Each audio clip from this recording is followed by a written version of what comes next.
Hello everyone. So I'm going to be talking with you today about content analysis and separately, that's in part one, separately discourse analysis. And this is preparation for your next assignment where you're going to need to do both a content analysis, which is the quantitative part of the project, and a discourse analysis, which is more interpretive and qualitative.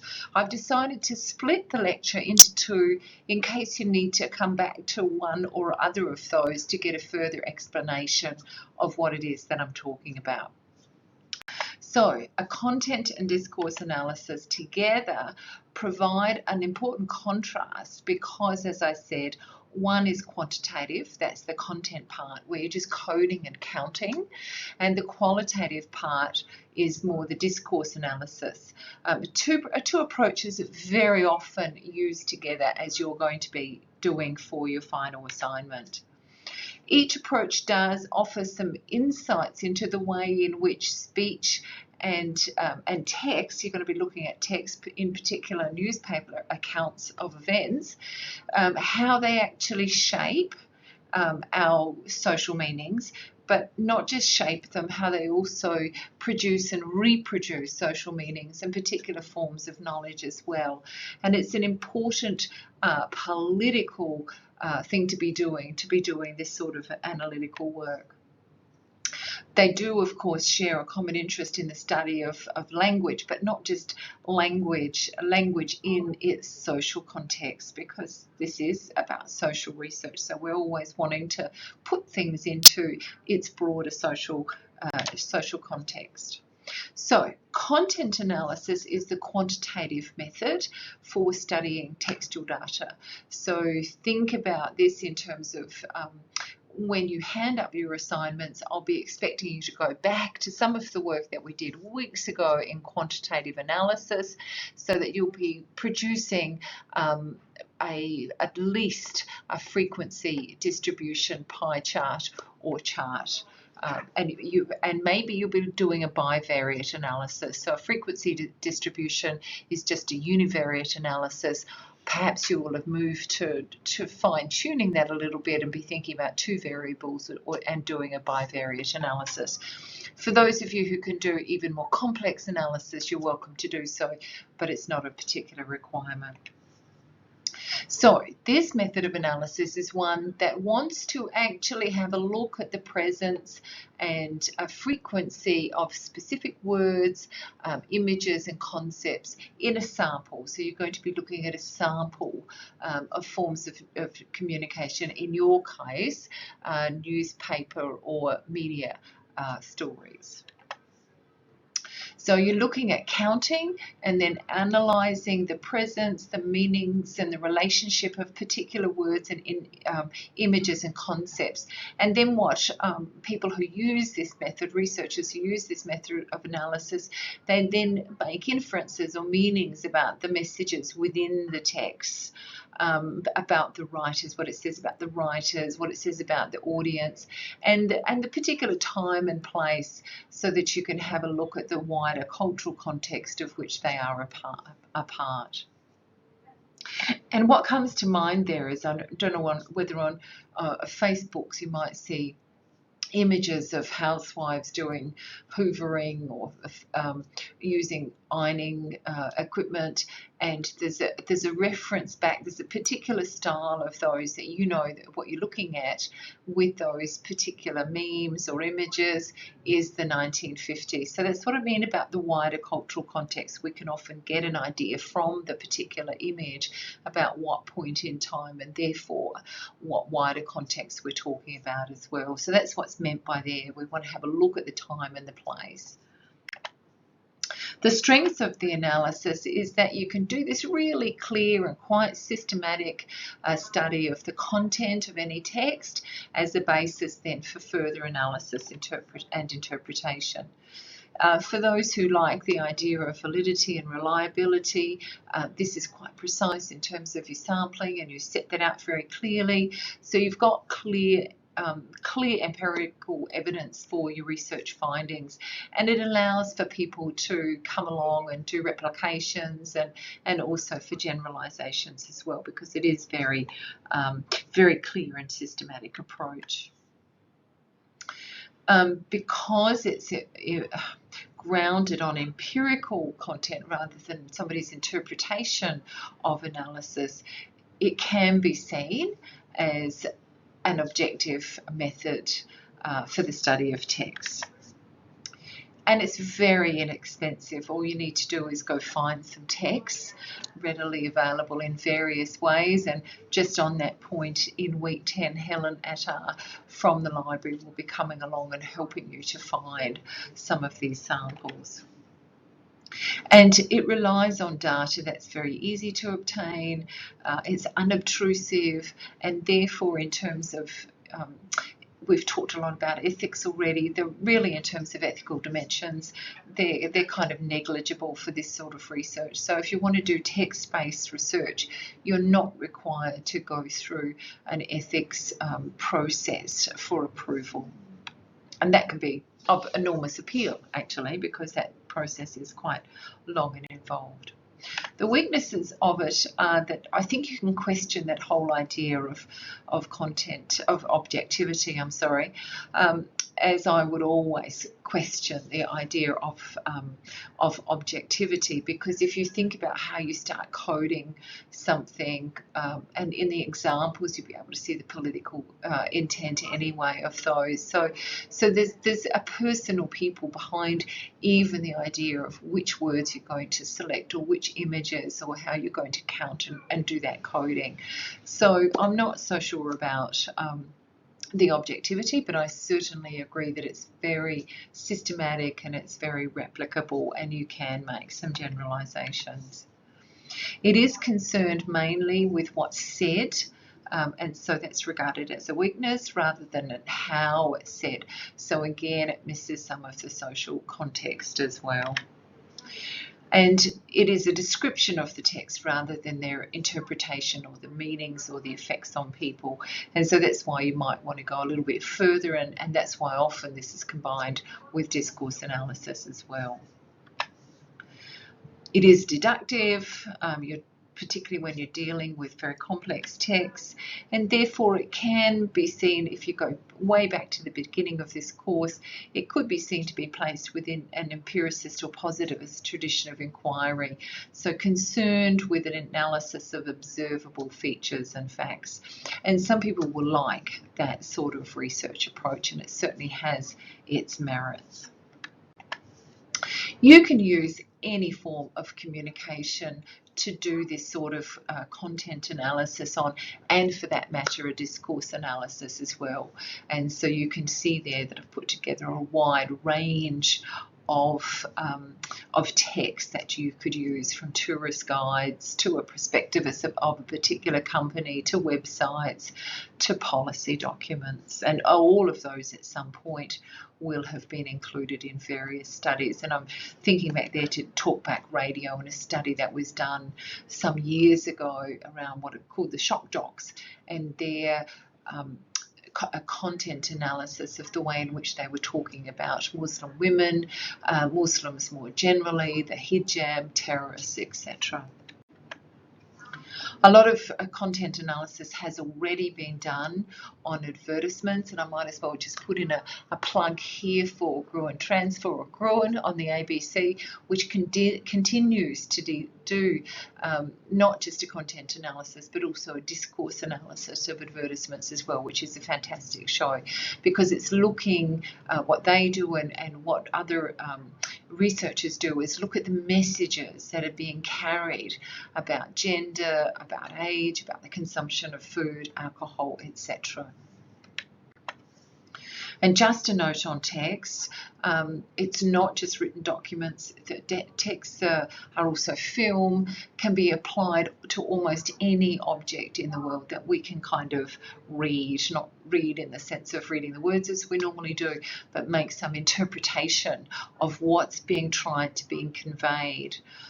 even I've put up Coca-Cola here because the Coca-Cola symbol and the Coke can has been worthy of analysis for their cultural connotations. And I've put up there, of course, the figure of Santa with the Coca-Cola bottle because of the timing of those two. The appearance of a Santa coming and a Coke's intervention in terms of that particular important symbol of Western, not just Christianity, but of capitalism and a particular festival at the end of every year. And it was Coke that crafted the Santa figure. Adhering back to some old myths, of course, but the particular Santa that we're familiar with now is very much tied up with the Coca-Cola company. And so you might read those two texts together. So a content analysis does adopt a kind of standard model of research design. You're going to formulate yourself a research topic and then think about the population of interest. Say, I'm using this example, newspaper articles, and then you're going to draw a sample. Now, you're going to have to think about the timing of those newspaper articles. You're going to have to think about which particular state, if you're doing that in South Australia, you're going to do the whole lot or take a sample, say a national paper versus a state one. So the example that I've used is newspaper analysis. So that's your unit of analysis. That's the bit that you're going to be analysing. And then your sampling frame is, say, your newspaper articles from The Australian, because that's national, and you might want to compare that to The Advertiser. And in this example, during the 2010-2012 period when the Gillard government was installed in Canberra. So that's an example of a sampling frame. And for your assignment, it's going to depend very much on that research topic and your particular research interest as to what your sampling frame is. But you do need to make sure that you have something that's a manageable sample. And then the sample within that, what I've thought for this example is all the articles talking about gay marriage in this particular period of time, because at the initial installation of Julia Gillard as leader of the Labor Party, there was a bit of hope, I think, that gay marriage legislation might come through. But by the end of her period as Prime Minister, we certainly knew that she wasn't going to change that legislation, and for her own reasons, and even though she might have changed her mind about it now. So an interesting study would be looking at the newspaper articles talking about gay marriage in that particular period, and that would be your sample. I hope that all makes sense. So then we go on to the importance of having boundaries around any project, including a content analysis. So if you were looking at a television coverage of a particular show, you might just look at all shows, say the news, maybe it's the ABC News. You might just look at all of those broadcasts over a 1 week period, for example. That would be your sample. You might look at, you might want to have a look at a subject over a long period of time. You might look at 3 issues of a particular magazine each year for the past 20 years, and perhaps you might be doing that to have a look at how our ideas of food have changed over the last 20 years, and I think that we would probably find that they've changed quite a lot. So you do need to set boundaries or time limits, and one way in which to do that is to have your particular period of time in which you're going to analyse. So you have to make things manageable.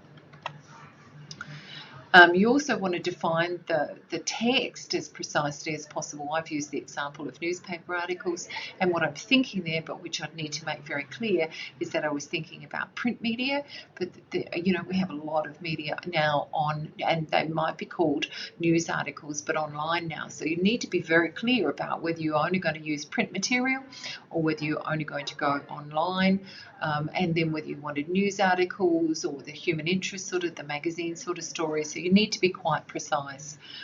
Is it a particular piece of legislation? Did you want to have a look at party political broadcasts as another example? In terms of the newspaper, did you want to have a look at the front page articles or the editorials or the back page? Need to be quite clear, because the editorial is a different piece of writing or genre to a feature story, for example. Then when you do your coding, once you've done, again, all of that preparation room, that's where you've, to use that analogy I used earlier on in the course, that's where you've done your preparation in terms of cleaning out the room, washing your walls down, filled in all the cracks, got ready to do painting. The painting part of your project now is just to perhaps do a keyword count. That's often a starting point when you're doing a content analysis. So you begin with a frequency count of the main items in the text. There are computer software around to use, such as Concordance, but for your project it'll be adequate for you to just use pen and paper, or pencil and paper, or set up something on an Excel file and just do your counting in that way. So you're looking at a frequency, how often a particular item, an image, a word occurs within the text.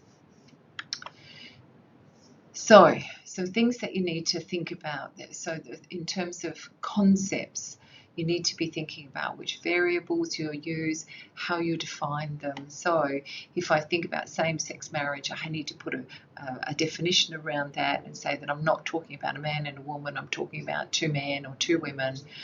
What do you mean when you say gender? What am I thinking about there? What do I mean when I think about housework?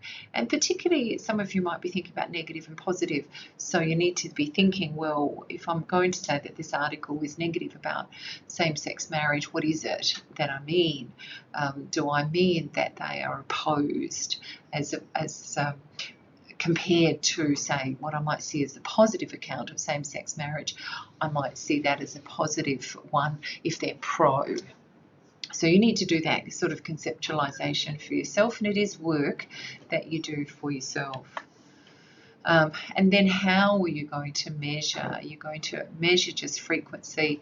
Will you include photographs? So you need to think about how you're going to then operationalize, how you're going to use these concepts in order to do your research project. So that's sort of some of that background thinking that you need to do. A simple thing to do is then just do a grid with a column for each of the questions that you want to ask of the chosen text, and down one side you write and report the different examples. And I'm going to give you some examples in a minute which will make more sense of that grid idea.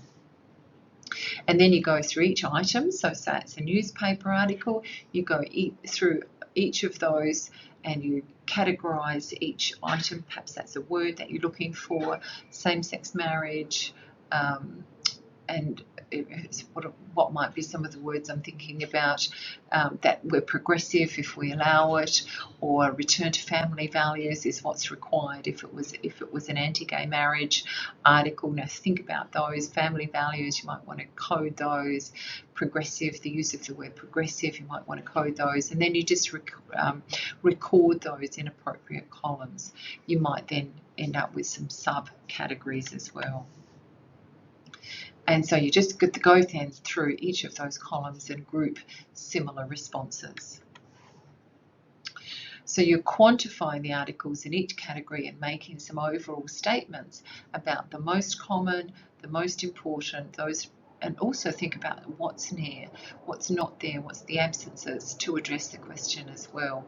So that when you have a look at the results as a whole, you get some sort of broader picture, some sort of macro picture is what you're aiming for about what's going on. Looking at the level of a word, you'll be able to get this bigger picture about what is being said in these articles. So it's probably easier to see what I mean by the grid and the analysis, and I'll give you some different examples. So this is in terms of newspaper diversity.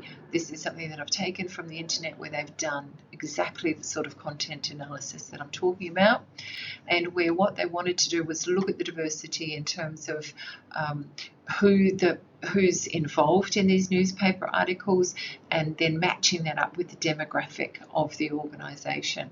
And so, for example, I'll leave you to look at this in more detail in your own time, but in this demographic where 37.5% of the population is white and 40%, so the majority of the community is 40% are Latino. When they had a look at the photographs, they found there were photographs of white people in the main section, 76 to 80% of the time, compared to 5 to 2% of the, or 2 to 5% of the time for the Latino representation.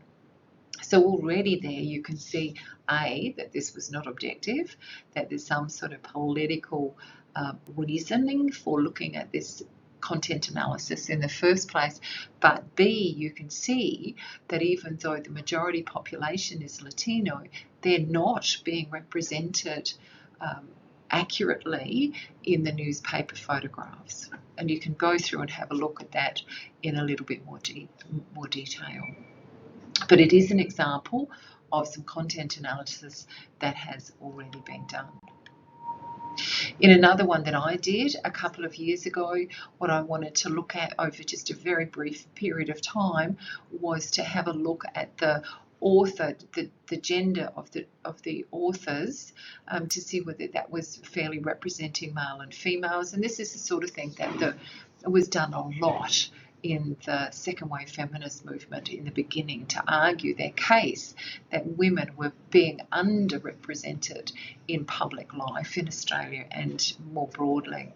So in this one you can see that I've done a bivariate analysis where gender is the two variables there. I've just done that, really, that's not gender, that's sex. That's on male and female. And for that brief period of time there, I found that the majority of the lead articles in the Advertiser were written by women.